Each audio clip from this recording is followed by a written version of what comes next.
Breaking news. Russia responds to Trump's nuke sub move. American President Donald Trump said that he was going to send 2 U.S. nuclear-powered submarines somewhere around the Russian coastline, quote, just in case, he said, Russia does anything provocative. Now, this was all the latest in a series of moves and verbal statements on social media platforms, Truth Social and on X, between Medvedev, the former president of Russia, and Trump, and even Lindsey Graham was also getting into some of the mix here. And now then today we have additional information from what Russia's reactions are going to be to all of this. Just real quick, in case anybody may have missed it or if you didn't get all the information, this is going back several days before all of this happened. Medvedev was responding to some of the Trump's claim that he's going to put some new sanctions, and he has what at the time was a 10-day deadline on Russia to compel compliance with what Trump wanted, which is an unconditional 30-day ceasefire, which, of course, the Russians have always said is not even on the table, wouldn't even be discussed. So deadline or no deadline doesn't make any difference to them. They're going to continue on with their operations on the ground in Ukraine. Trump, on the other hand, still seems to think it's going to make a difference. He says, well, maybe it'll work, maybe it won't, but apparently he wants to find out. Well, Medvedev started this series of tweets where he says, hey, look, number one, we're not Iran, and we don't respond to these kinds of threats. Nobody tells us what to do with the deadline. We're going to do basically what's in our national interest. Trump continues to say things back. He had some harsh comments himself to Medvedev. So did Lindsey Graham. And then Medvedev sends out a new one where he says, listen, these ultimatums, every one of these new ultimatums is a step towards war, to which then Trump again responded with this now infamous statement here that he's moving these Marines around. One of the things he's cited and there apparently motivated him was when Dmitry Medvedev said in terms of whether the U.S. would bring sanctions on both Russia and then China and India, secondary sanctions. He warned Trump to remember about the dead hand. Now, that has been claimed in a lot of Western media as a threat of nuclear war by the Russian Federation against the United States. Hence Trump's comment, if these threats turn real, just in case, I want to have nuclear submarines over there.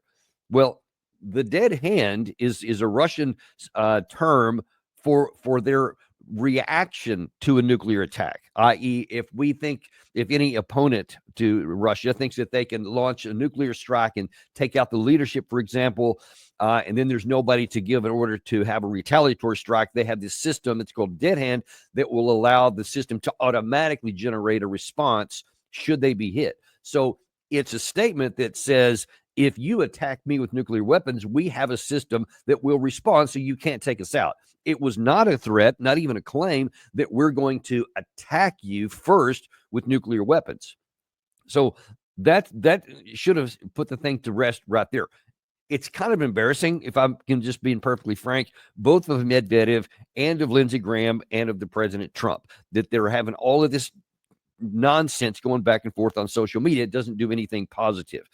And in fact, now we see, especially with someone like President Trump, who's very thin-skinned, we've got to be honest with it, folks. I know a lot of you like him, but he's pretty thin-skinned, that he can't let something that from the deputy chairman of the National Security Council, who has no directive authority. He's the former president. He's not the president. Only President Putin has the trigger on that. He's the only one that can call it, just like Trump is the only one that can call it for our country. So if you have an issue, go to President Putin. But just like Lindsey Graham can say whatever he wants, he doesn't have any power. He has influence over Trump. He talks to him, but he doesn't have any power over that. So none of this needed to have happened. But now here we are.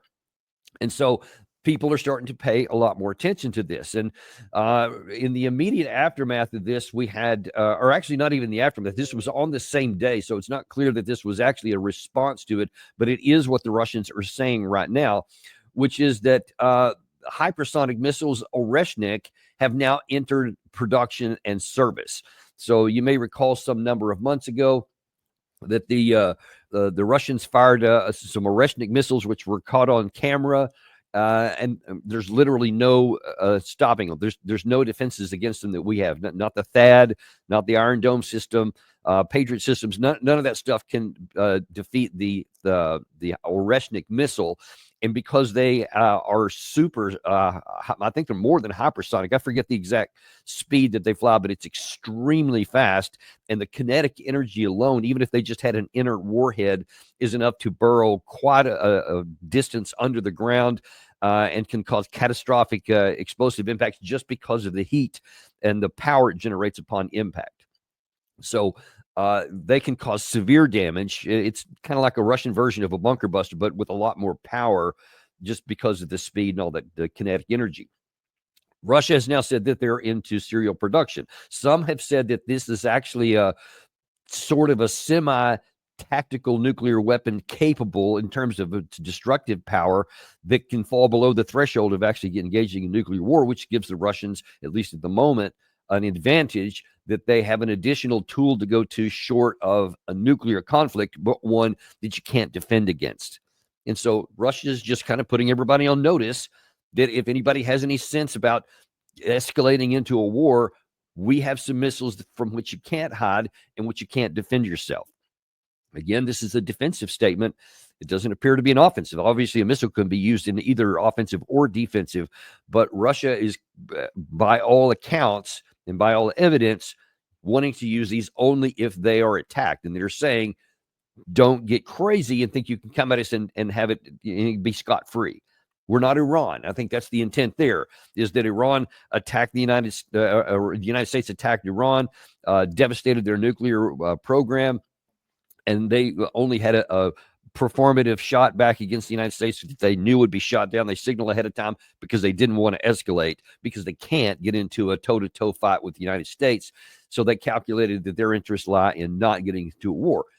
Russia is saying, we're not Iran. We do have the capacity to hit back in ways you can't defend against. Don't start.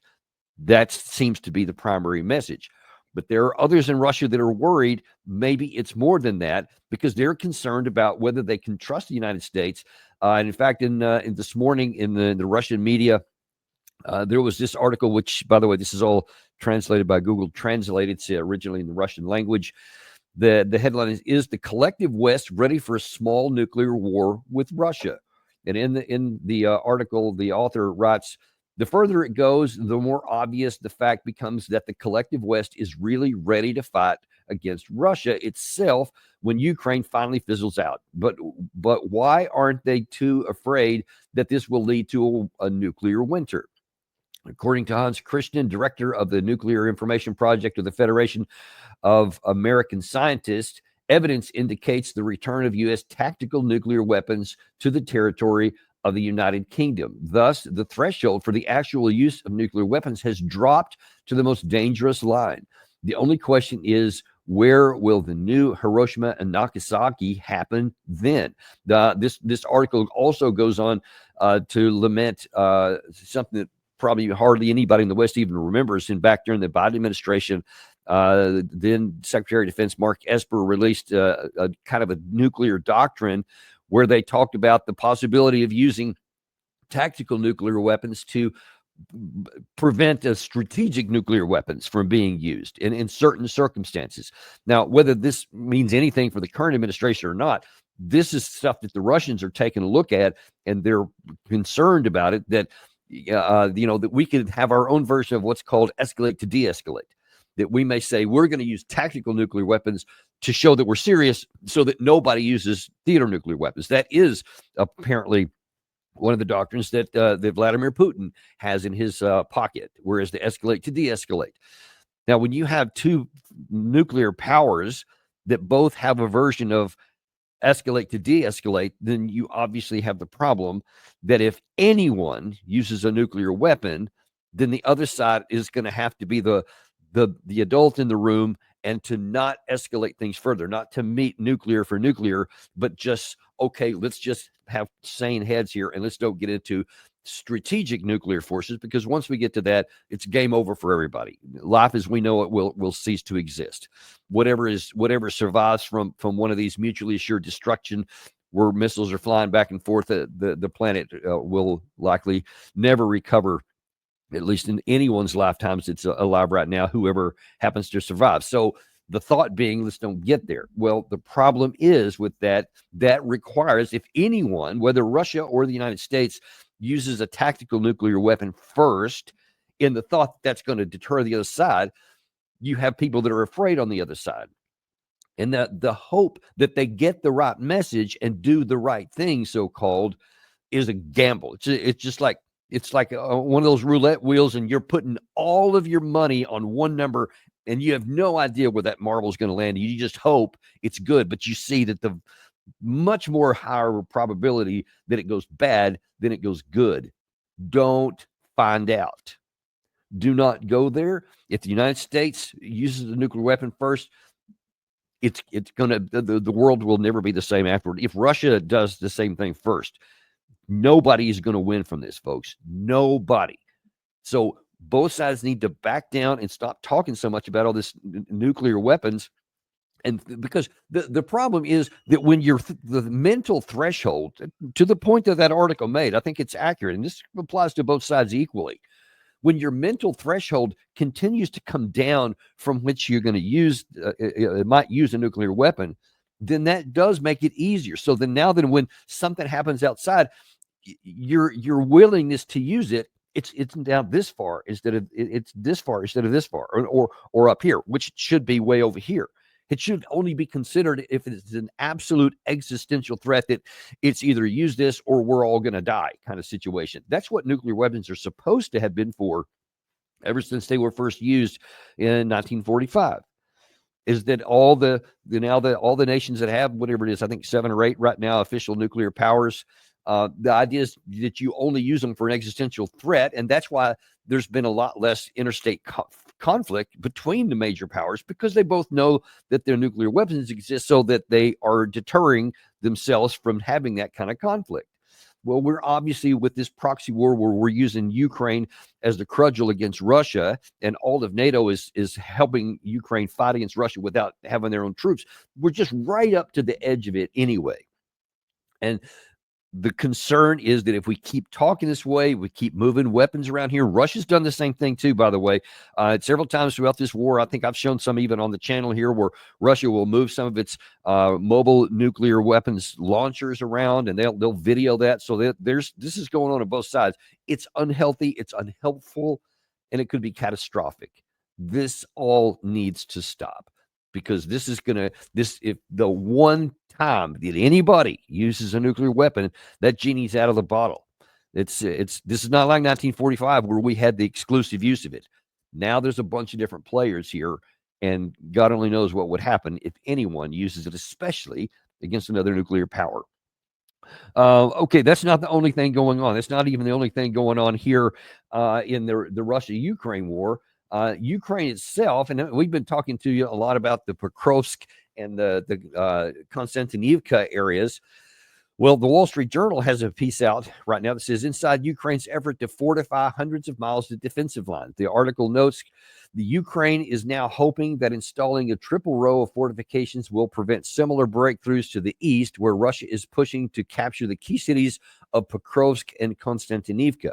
But gaps in the entrenchments have prompted some soldiers to warn that a patchy defensive belt could end up like the Maginot Line, the ambitious French fortifications that were bypassed by the Germans in World War II. So what this is telling you is that the Ukraine side is having lots of trouble continuing to build fortifications. I've shown you on the map several times here just recently how Pokrovsk and Konstantinivka, which are basically the hinges upon which the entire Eastern Front pivots, are both in semi-cauldrons already, and it won't be much longer. In fact, the Russians are going further into the city of Pokrovsk itself. They're coming in the north. They're moving to cut it off further up into Rodinska, etc. And in Konstantinivka, likewise, with the capture of Chasiv Yar fully yesterday. Now then, there's it's an easier path for Russia to continue to try and cut that off. If either of those two gets cut off, then, of course, that opens the path for Russia to continue to move more. So what the Ukrainian side is doing is recognizing that risk, and so they're trying to build additional fortifications, and they're trying to build more of those triple lines of trenches and dragon's teeth and all kinds of stuff. Problem is, They don't have enough manpower to take care of all that. And they don't have enough resources either to be able to fight the war and build defensive trenches in the past. And as they said there, the Maginot Line, if you're not familiar with that, that's from World War II, where the French had built this elaborate, hundreds of miles long of various fortifications, trench lines, pillboxes, etc., that would have supposed to be preventing the Germans from invading France. Well, what they ended up doing was they went into an area where it was not quite finished. It wasn't quite as thick as the other places, where in terrain where the French didn't think they would be able to break through, and the Germans, of course, did. And then once they penetrated that line, which is something I've been talking to you about for months now of my concern, because once the Germans broke through that, they got into the rear of the area where now then the French didn't have any more fortifications because they thought that line was going to stop them. And once the Germans got behind them, then now the entire front line rolled up, the entire British and French defending armies in France. And that's one of my concerns that I've had here, is that if Russia breaks through some of these places, that could be the concern. Well, obviously, that's the concern on the Ukraine side as well. And now you see even the Wall Street Journal is putting some coverage to it, that is a growing problem. And here's the issue that you need to understand. The dynamics that are causing this patchy work, as they call it, and they're concerned, are only going to get worse. There's nothing on the horizon that can flip this around. There's just no more money to come that's going to come from the West, and not in the scale that would be necessary to try to solve that. But even if the money were to somehow be manufactured, Ukraine doesn't have the manpower, because consider they have to be able to have manpower behind the front lines building these fortifications. And of course, Russia is aware of this, so they're trying to use long-range fires to interdict that in any case. But they also have to have people on the front line. Well, Russia is penetrating in several places. The Konstantinivka and Pokrovsk I mentioned there, also in Kupiansk. They are in some of the outskirts of that city in the northern part of the Eastern Front, and then down in the Kherson area, on top of what's already continuing to get kind of the pace of operations in the Sumy and the Kharkiv areas as well. So Ukraine can't just move a bunch of forces off of there, because then the Russians will accelerate their operations there. So it truly is a finger in the dike situation. All of these numbers and all this dynamic will continue to get worse and worse for the Ukraine side. So we keep coming to the same conclusion. The best interest of the Ukrainian side, the best interest of the Western alliance, the best interest of the United States is to get this war over with on the best terms available. Vladimir Putin still says, just to this day, I think yesterday he quoted again, he's still willing to talk. They're still willing to have negotiations, but they are unchanged on their terms. President Putin met with Lukashenko a day before yesterday, I think it was, and reiterated that. The door is still open for negotiations, but every time you bypass that door, the next time it comes up, the conditions get worse. They always have done that, and there's every reason to think that's going to continue to happen.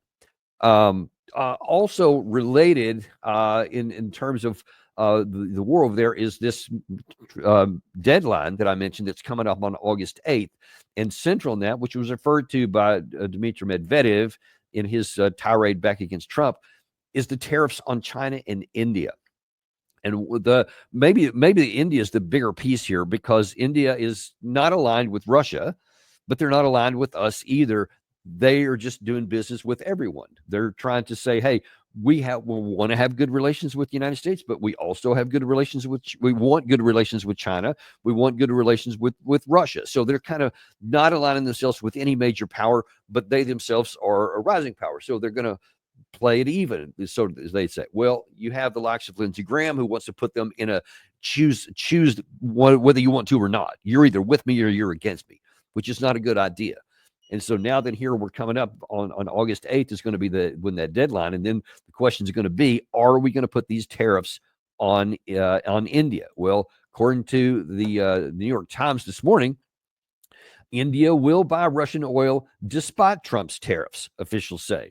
Indian officials said on Saturday that they would keep purchasing cheap oil from Russia despite a threat of penalties from President Trump, the latest twist in an issue that New Delhi thought it had settled. So this is not a good situation, folks. There's no good place here. Again, the war is lost. Get that through your head. Everybody in the West needs to get this through your head. The war is already concluded, and in terms of the outcome, we know it. Russia won. the Ukraine side lost, and all of our support. We weren't able to stop it. It's just too late already. The conditions and the fundamentals that go into war making are irrevocably on the Russian side. You can't reverse it in our lifetimes. It's going to take a generation after the war is over before you can even talk about something else, almost like the distance between the end of World War I and the beginning of World War II. Not that we're looking for anything like that, but the point being that you had a quarter of a century before anybody was ready to go back to war again. Same situation would be the case here. You can't just end World War I and then start another war, a year later. It just doesn't work that way. And in the midst of the fighting, you certainly cannot reverse the catastrophic losses the Ukraine side has suffered, both in territory, personnel killed, personnel wounded, and personnel have fled the country, millions of them. So the war is over. So why do you want to take a chance now by playing an economic card that would harm one of our, not allies, but somebody who could be our friend in the international relations, somebody who could, with some deft foreign policy, be able to maybe influence some of our adversaries, either Russia or China?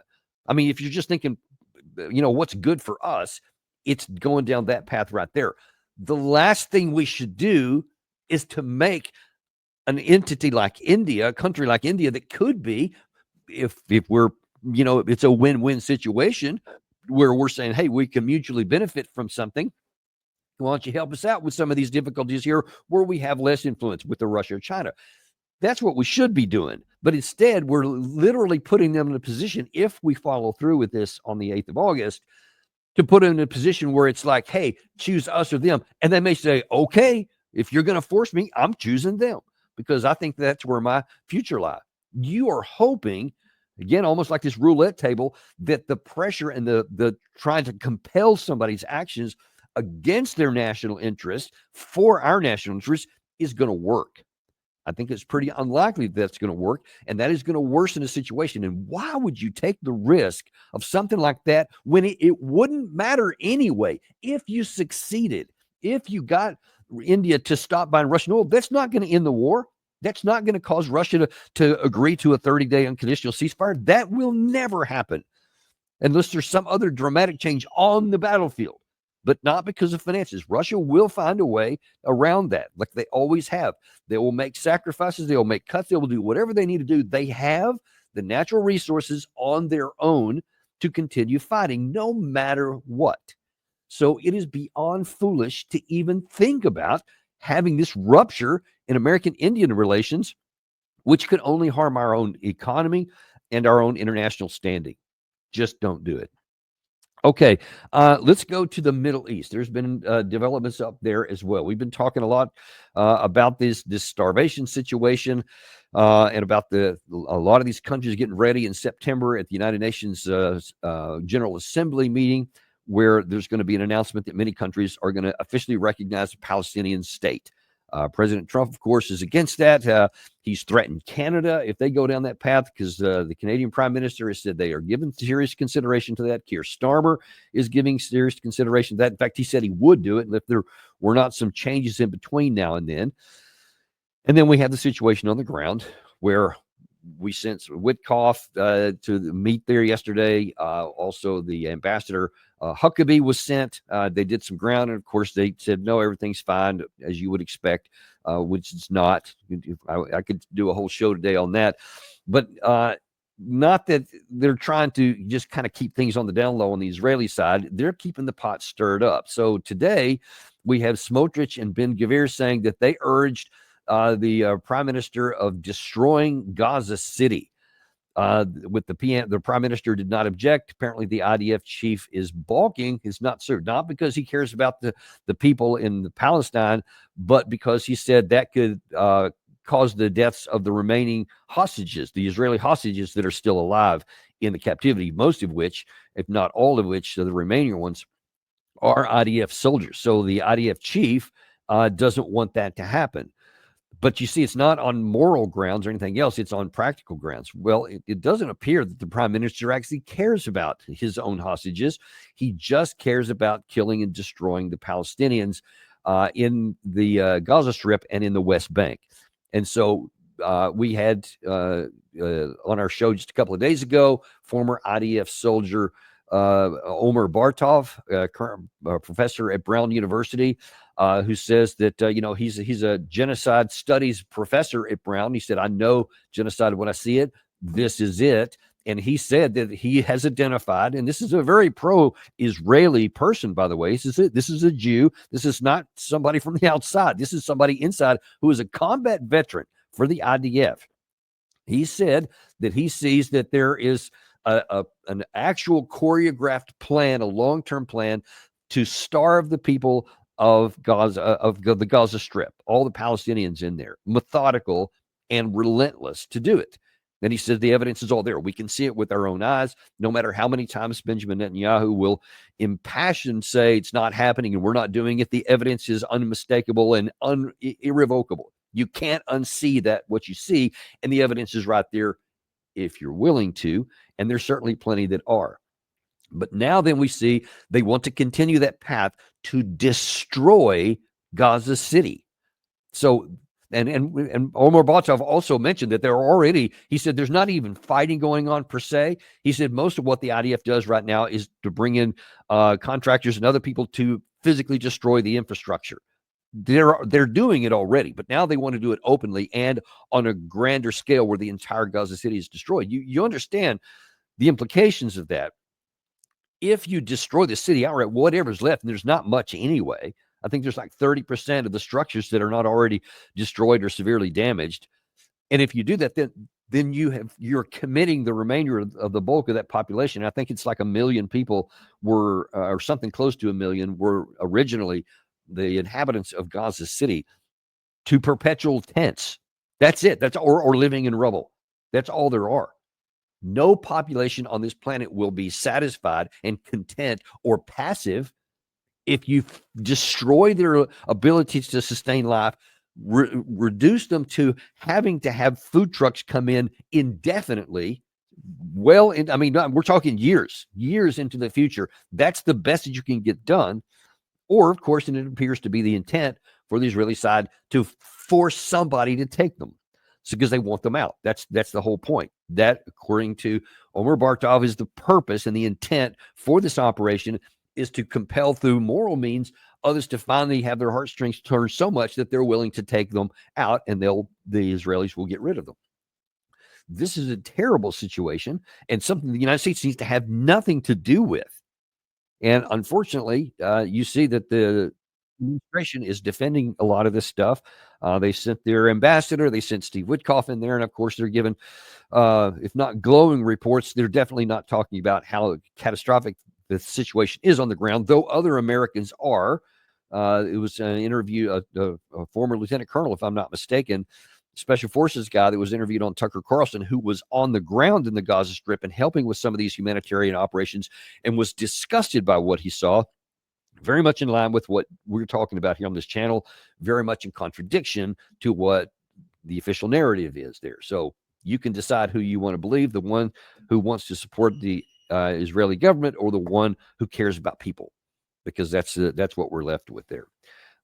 Also in the Middle East, we also have another issue with Iran. So, of course, when the United States attacked the Iranians with their nuclear power situation here not long ago, there was a big issue of, would the war be able to be sustained? Did we get rid of their nuclear weapons capacity, etc.? But we still say that after that, well, we're still willing to have a negotiated settlement. In fact, we want to have one where they will never have nuclear weapons. Iran continues to say they're willing to talk, but now then today, the Iranian foreign minister, Arakchi, says they should explain why they, meaning the United States, attacked us in the middle of negotiations, and they have to ensure that they are not going to repeat that during future talks, Arakchi said. And they have to compensate Iran for the damage they have already done. Well, you can imagine how that's going to go over in Washington. That Iran is saying, yeah, we'll talk to you, but only after you compensate us for the attack. Now, of course, we're the big power here, so we're not going to do it. We're not going to do what they say. Certainly would never submit to doing anything Iran says, but you got to look at it from Iran's perspective and from the perspective of many other people around the world. What he's saying is not unreasonable.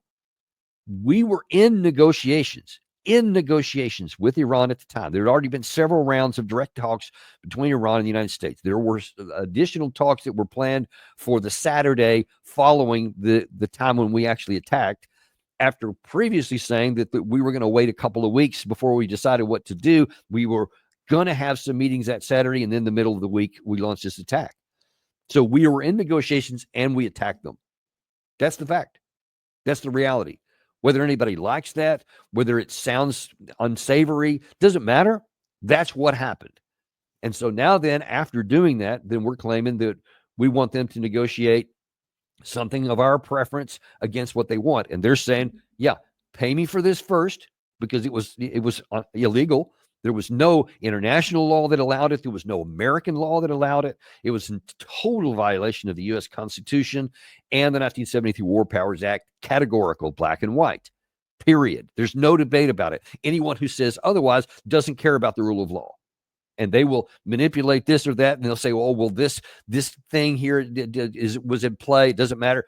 That is nonsense. And it's just creating fiction out of thin air in violation of the clear intent of the laws. So there's that. And then there's just the humanitarian issue, just the human nature of it, that you blow up somebody and destroy a bunch of their stuff. And I'm not even sure if there was any casualties involved in this, but we definitely blew up their facilities in another country because they didn't do what we wanted to. Might makes right. That's where we're at. We used to condemn that. Now we're the personifying it. And that is an ugly situation. And folks, even if you take the morality out of it for a second, which I never do, always keep it in there, which is why I'm so passionate about this.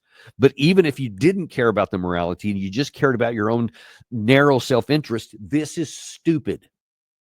It's dumb what we're doing within Russia, moving nuclear weapons around. It's dumb what we're doing supporting that war that can't be won. It's dumb what we're doing trying to compel Iran to do something here when there's no evidence.